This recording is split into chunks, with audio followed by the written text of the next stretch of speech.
uzak bir coğrafyada ama kalbimize, zihnimize çok yakın bir coğrafyadaki yaşanan zulümler için toplandık. 10 yıllardır gönlümüzü yakan Doğu Türkistan için toplandık.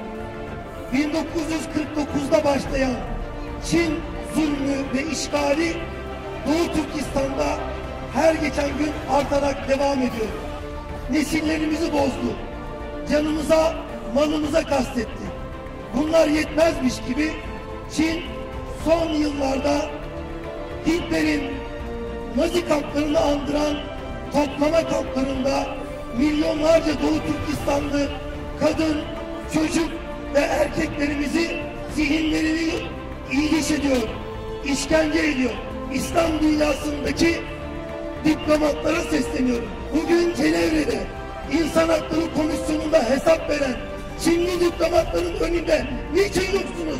Niçin hesabımızı sormuyorsunuz?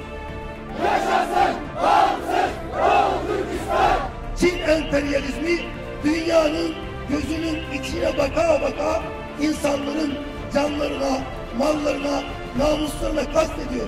Türkiye halkı 60 yıldır Doğu Türkistan'a sahip çıkıyor. Batı ses çıkarsa da çıkarmasa da Türkiye halkı Doğu Türkistan'a sahip çıkmaya devam edecek. Toplama kampları kapatılıncaya kadar mücadelemize devam edeceğiz. Hepinize teşekkür ediyorum.